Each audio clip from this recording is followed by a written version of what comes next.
Hello, everyone. I'm Chester44, also known as Phalai, and welcome to this Let's Play of Pillars of Eternity. Last episode, we finally found our way over to Galvino and spoke with him. We learned that we need to find a certain word or phrase in order to be allowed into Durgan's battery. We won't be able to get in otherwise. We also got a new companion, the Devil of Caroc, who is basically the spirit of a convicted murderer, mass murderer probably, trapped within the body of a golem, created by Galvino himself. At least it's a companion that we can have. So, you have a few abilities. Second Wind, sure. Blinding Strike. Extra damage and blinds. Switches positions with a nearby target. Okay. Withering Strike aims for a vital area. Shadowing Beyond. Temporarily turn invisible. Interesting. Finishing Blow. Increases damage the less endurance they have. And Reckless Assault. Causes the rogue to dive into battle without a second thought, lowering his or her deflection but increasing accuracy and weapon damage. And I just hit myself. Let's set you to aggressive, and let's see. Uses all those abilities only if Press is enabled at the first opportunity. Uses Finishing Blow against targets below 25%. Prefers to attack targets that are already engaged by an ally. Uses those abilities at the first opportunity. Uses Finishing Blow against targets below 25%. Use Escape to move to the most distant ally when endurance drops below 33. We'll go with aggressive. Now, let's speak with you, Devil. The black marbles of her eyes scrape against their sockets as she looks at you. Galvino said you murdered several people before he transferred you. Effigy's eyes, that man loved to talk. Her eyes roll in their sockets. Did you really do it? Yeah. Tell me why you killed those people. If it's sane and logical reasoning you're wanting, you're gonna be disappointed. Ain't no sense in any of it. Well, something drove you to kill those people. It obviously matters. A soft hissing noise comes from the bronze golem. You recognize it as a sigh. Mayhap you've heard of Coldmore. Was a quiet, forgettable patch of the woods. Till a pack of rabid clodhoppers set it afire. The fingers of one hand twitch and click against one another in a pair of sudden spastic motions. You're upset. A sudden burst of heat flares from her seams as her essence surges and boils. A farmer on the other side of the mountains woke up one day with his head all aflame and took it for the gibbering speech of his god. And so did a few thousand of his countrymen. So when he tired of Vorlus fields and marched west, a horde of armed hicks followed. You're talking about Widewind and the Saints' War. Bunch of fool nonsense is what I'm talking about. But others have called it the same. If you know that much, then you've heard of Cold Morn. Ours was the village that let a few thousand of Widewind's troops pass through. Why didn't you try to stop the Riad Sarens? They had us clean beaten numbers. Even bumpkins like us figured that. Just look at Mercy Vale. They fought back. And now there ain't one stone standing atop another in the whole village. She sweeps one bronze palm across another, metal screeching. Besides, we asked the Duke for help. Told him Widewind's troops was coming through the mountains. Seems he had better uses for his soldiers. She crosses her arms over her plated chest. So we let Widewind's soldiers pass. Left him for the Duke to wrangle on his own terms. You hear a soft clank as she flicks her wrist. So Cold Morn was purged in retaliation. Was after the Godhammer made a fine grit out of Widewind, when Deerwoodens were running on rage and looking for something to burn. You catch glimmers and glints at her seams as razor-thin wires pull tight within her body. They came at dark. Hundreds of folk. Every one of them mourning someone lost in the war. A dry chuckle ticks in her throat. Must have decided it was our duty to escort their dead back to the wheel. They didn't light their torches till they had us surrounded. Time we saw 'em, there was a ring of fire closing around us. She pauses, and a mechanism in the back of her skull clicks dully. I woke. Ran to the window. Whole village were a maze of flames. Couldn't see nothing for the smoke. And the screams. Her thumb spasms to a strange rhythmic beat. Most ran for the streets. Got caught by the mob. Others hid, let their houses burn down around them. I'm so sorry. It's terrible. You're the only person in the Deerwood who thinks so. Me, I'm surprised the Duke didn't make our massacre a festival day. What did you do to survive? Ran, fought, hid, burned. Same as my neighbors and family. Just luckier. I think I can probably guess where this is going, but what does that have to do with your crimes? Hunting down the men and women what took part. Thought that much was clear. But you only killed people who attacked Cold Morn. Right? Sure. Her voice is flat and as expressionless as her face. You want me to tell you straight? I found the men and women what destroyed my village, and I burned their houses down around them. Sometimes they was alone, and sometimes they wasn't. What exactly did you hope to accomplish? It were a mob that destroyed our village. But it was just one man that burned my family's house. Kept hoping I'd get to him as I was working my way through the rest of those maggots. No matter now, I suppose. A sigh rattles out of her bronze skull, but her essence whips and twitches as restless as a cat's tail. You and Galvino had an unusual relationship. Only kind to have with someone like him. Or me. You resent him. No other way to feel about the man who flayed my living soul. Metal squeals as she shifts her folded arms. Yeah, I mean, I can kind of understand that. How long have you two known each other? Around about 13 years. Too long, you ask me. And he claimed he made you. He'd spread butter on bread and claim he made something. Never been accused of modesty, that man. He managed to stuff my soul into this heap of bronze, true enough. Maybe that makes him a genius. Also makes him a son of a bitch. She drums her fingers along one scratched bicep. Did you ever consider murdering him? Every day. Just kept putting it off. It's not like either of us was going anywhere. And what exactly did you do for him? She regards you for several seconds. She shrugs. Looked after his tools, cleaned the workshop, swung the sledgehammer. Oh, and snatched up travelers for his soul tinkering. There's other golems, you mean? But don't you worry. They were all bad folk. The way she says that makes it feel less like she's being honest and more like she's trying to reassure me. Thank you for telling me. Just so you know, you got a real professional working for you. Right. Let's try something else. Yeah, I've had enough of him too. Why did you want to come with me? Stalwart's great this time of year. Beareth spells in bloom for a good 5 days, and the mountain squall actually blows the fish stench away from town. She turns away, clacking the fingers of one hand against her palm. Better than staying at Galvino's, anyway.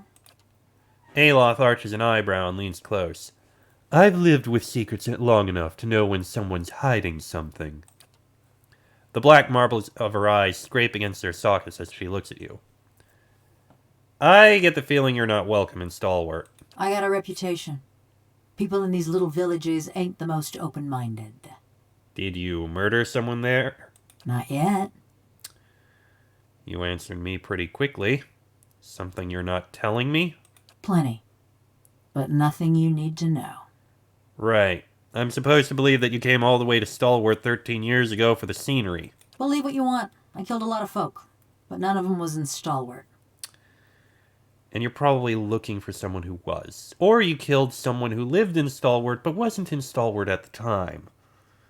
I know the way these kinds of lies work, okay? I'm a fox. I'm supposed to be tricky and sly. So about Durgan's battery. Just 'cause I'm made of metal don't mean I got any special fondness for smiths and forges. She flicks the bronze of her forearm, producing a dissonant ring. Do you know anything about it? No more'n what Galvino already told you. Any thoughts on which villagers I should check? For fancy dwarven poetry? None of them ever struck me as especially literate. So whichever you can stand to get close to. And that's on you. I lost my sense of smell 13 years ago. Do you remember any of the other expeditions that came to Galvino? Nothing specific. Everyone looks about the same when they got their fingers up their noses. She pauses thoughtfully. Then her head snaps forward in a tiny quick moment of realization. Only the last group, one before you. There was something different about them. 3 of her fingers clench and spasm. Couldn't put my finger on it, but they was dangerous. Almost felt the hair on the back of my neck. She runs her hand along the smooth, segmented bronze of her neck. Ain't felt that way about anyone else walking through Galvino's door, that's for sure. Alright, never Murder, mind. tracking, and the best materials for kindling. Those are more my area of expertise. So what was your life like before the Saints' War? There weren't much to say about it. By my reckoning, that means it was pretty good. Ma was a trapper, taught me to set snares and dress game. Dad was a tinker. I never had his patience, but it were fun to watch him work.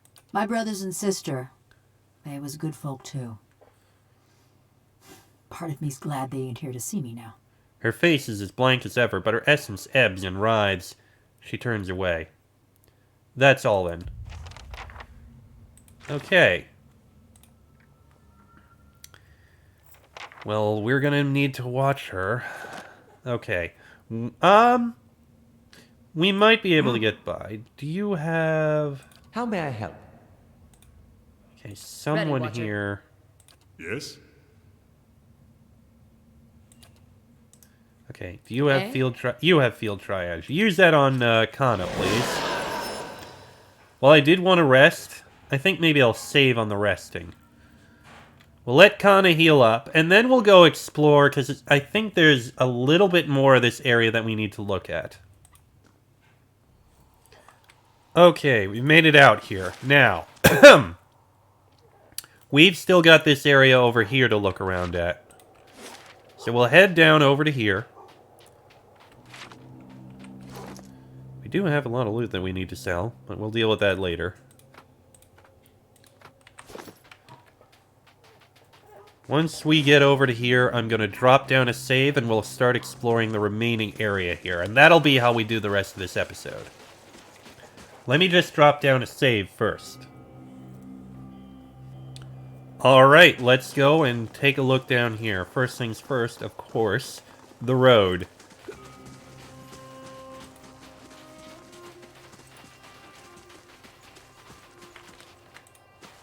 Who knows, maybe there's something along the road.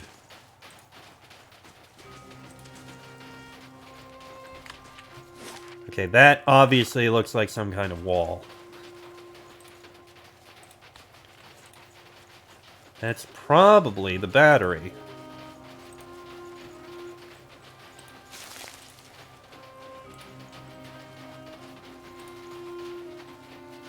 Okay, let's get the heavy guys up front.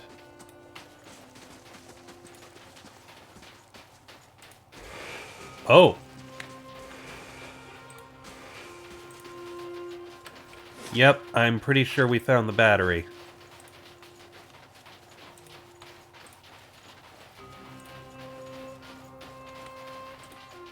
I don't know if there'll be any hostile beings around here. Let's take a look down here before we go up the stairs and take a closer look there.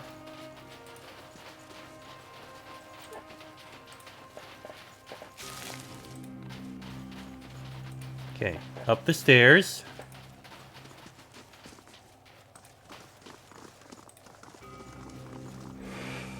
There it is. That caravan must have had a half-ton of steel. Coinmaster Zoltan's finally getting his way. For now, the other commandants will have his head. Only if they don't tear each other to pieces first. I heard Maroon and Exandru. Shh. Last thing I want is to get on Maroon's bad side. Fine, just say the words then. I'm getting hoarse. Say the words. Folk round here say the battery swallowed more adventurers than the ogres. Thought you'd want to know.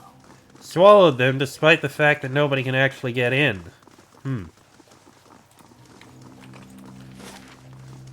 I was right about the battery being right here, though. I thought there might be some creatures around here, but I guess even they're, cautious and wary about getting close to the battery.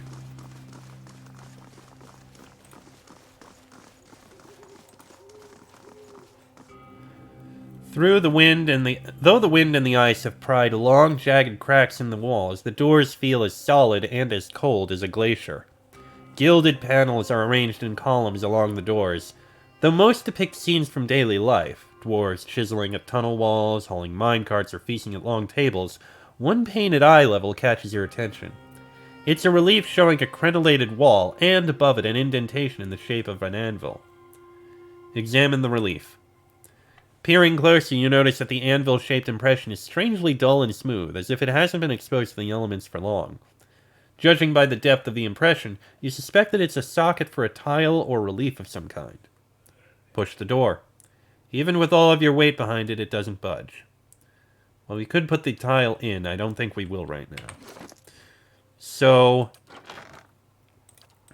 if I remember right... Oh, there's the battery relief tile. Was it... Let's see. Letting Key Expedition Journal. Yes, they're the ones who pried it out.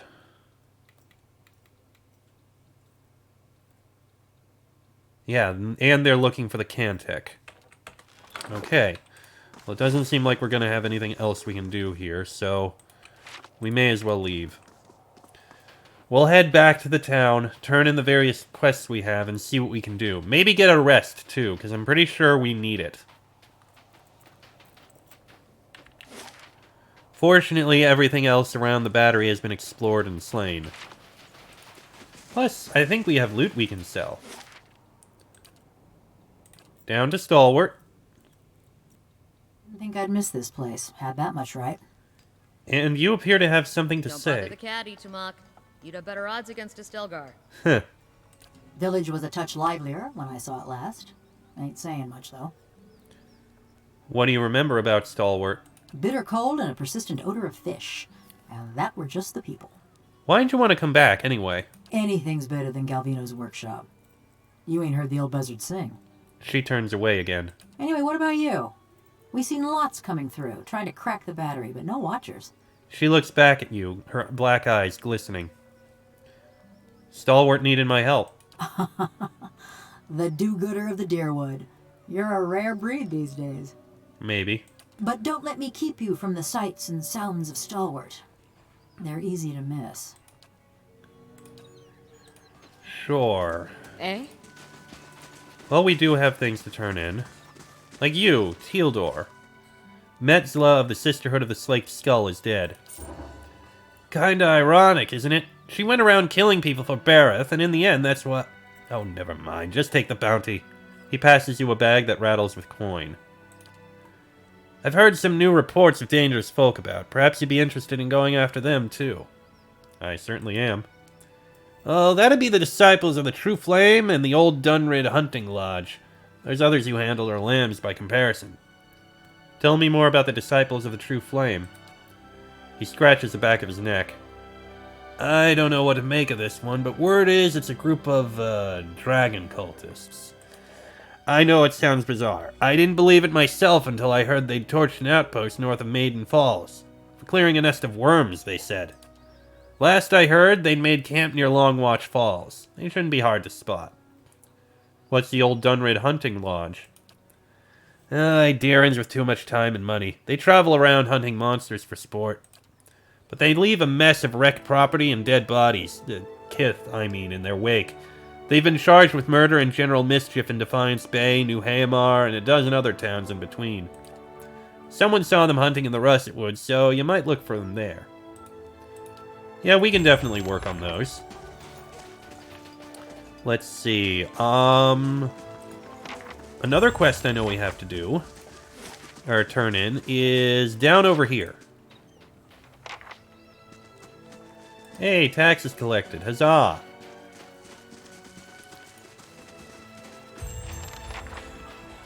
Okay, Ista. I hope you've had some luck. And do take care with that device. It has a few rather delicate components. I didn't find any ore deposits, but I did find this. What? So it works? What a day! But why these gems? I didn't think the device would be able to pick up inert Audra. Fascinating. I have to study this further. But all the same, it worked! At last! A breakthrough! With that Audra to work from, I can refine the enchantments. We'll be digging up iron, gold, Audra, all of it! Oh, happy to help. This is going to change everything. Oh, and I won't leave you empty-handed, of course.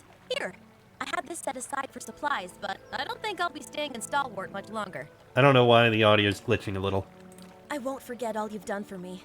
They'll hear about this back home, I promise you. Who knows? Perhaps they'll name the next battery after you. Somehow, I doubt that. Were there other quests we had to deal with in here? Okay, we got keep an eye on the Devil of Caroc. Can't go to the Abbey. Fiara. Ah, right! She's in the inn. Okay, the rest of these I don't think. Bounty. The fisherman can't do anything.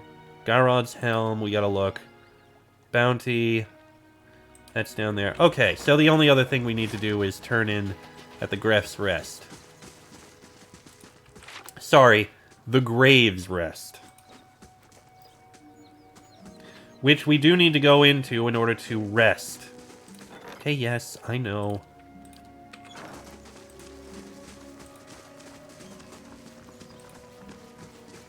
Okay, head in here. Okay, so I believe she was over here. There you are, Fiara. You look like you've been in the wilds. You see my wagon out there? Yeah, I found your goods. You've saved my hide, Laniara. I can't thank you enough, but I hope you'll take this. Fair enough. I'll take my reward then. Here, as promised. Thanks again. With a little luck, I'll trade these blizzards in for a sea breeze soon enough. Glad to help. Okay, so let's head over here and get a Back to rest. warm your hands, eh? What can I do for you? Like to hire on some help.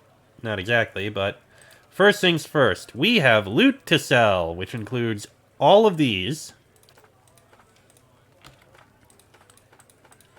Which is a lot of traps. Next we have, let's see. I think I might need that pike. Okay, saving that.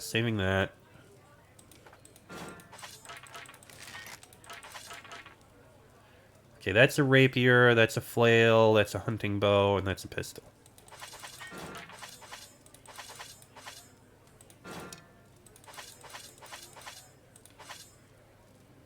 Oh, that's an exceptional rapier. Well, no matter, we don't need it. Sell all of these. Sell these. Sell the stag hides. Sell the elder stag horn.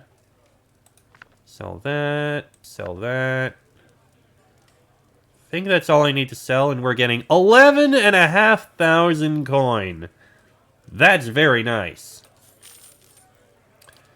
And now we're going to rest at the Golden Whale. You're a newcomer to the Deerwood as well. What do you make of it so far? Well, the people here seem nice enough. Oh, you think? I'm surprised nobody's called you out for a scrap behind the barn yet. There's nothing a Deerwoodan seems to love more than a chance to prove how much they hate Adirans. They're a rather refreshing bunch, otherwise, I think. I've whiled away an hour or two talking to the regulars in one tavern or another, and everyone from the merchant to the servant has an opinion to share. I'd imagine so. Okay. I feel like we should actually be walking around here a bit and talking to people, because there's got to be something related to the Devil of Caroc in the town here. Plus, I guess we should talk to the leader.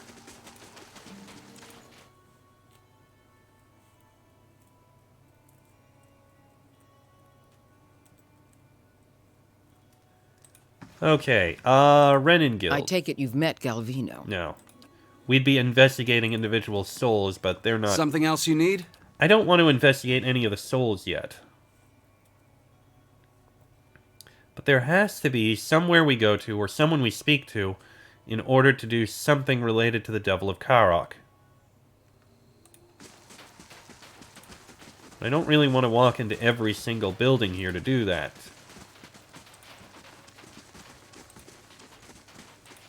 So I'm going to try and save myself some time. Oh, wait, actually, it's nighttime, so I can actually do the quest in the fishery.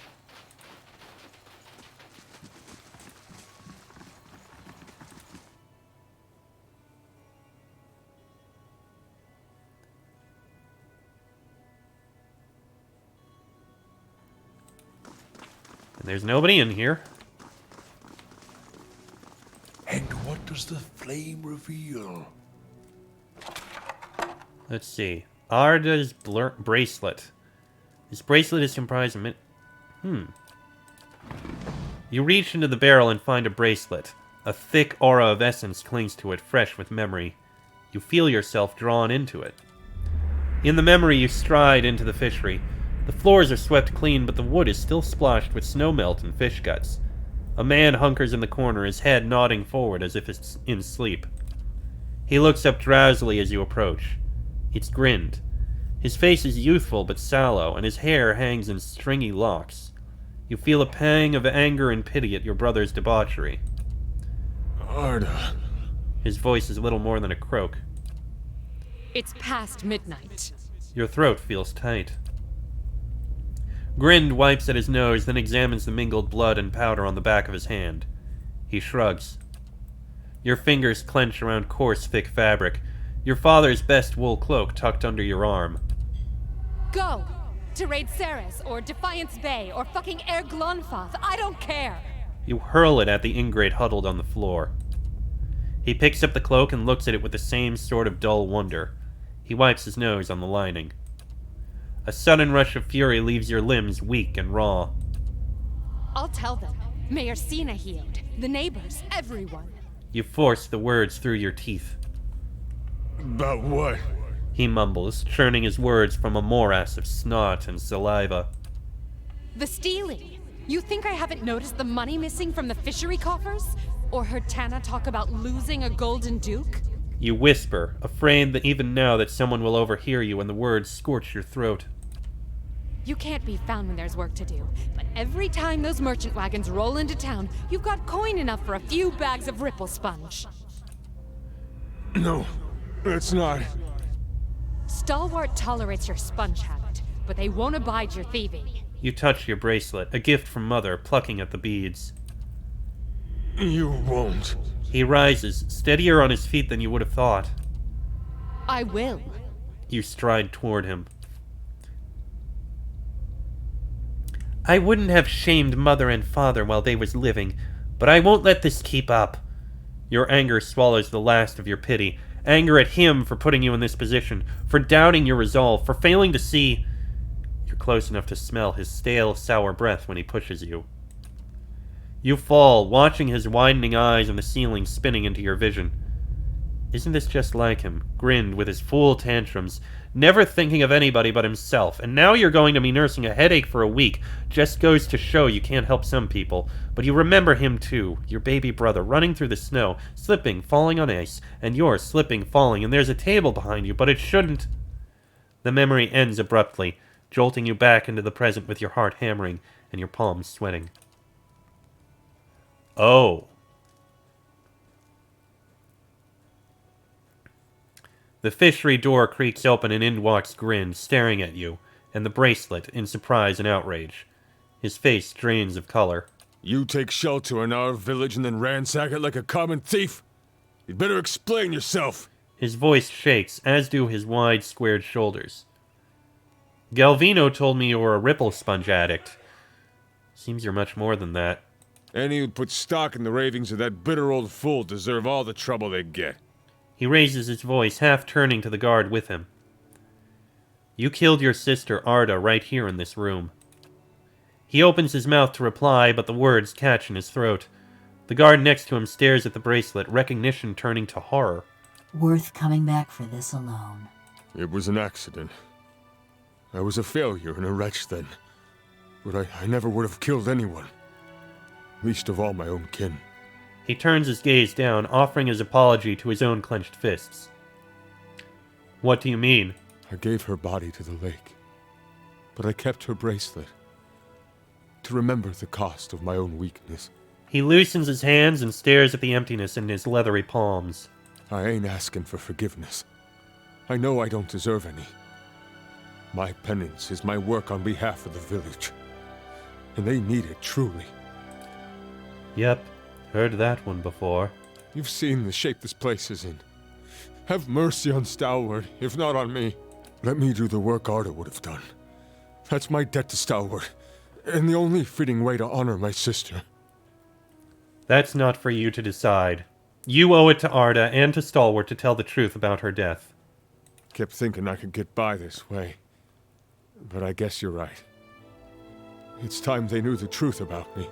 He turns to leave, looking back at the fishery one last time. Well then. That was interesting. We'll return to Galvino soon. I'm going to go ahead and end this episode here. Next episode, we'll go take care of those two bounties that we need to get in the two areas, and I'm going to do a quick lookup to see who I need to talk to deal with the Devil of Caroc. But that'll be in the next episode. So until then, I am Chester44, also known as Falai. That is Laniara, the Devil of Caroc, Kana, Durans, Aloth, and Sagani. This has been a Let's Play of Pillars of Eternity, and I shall see you all next time.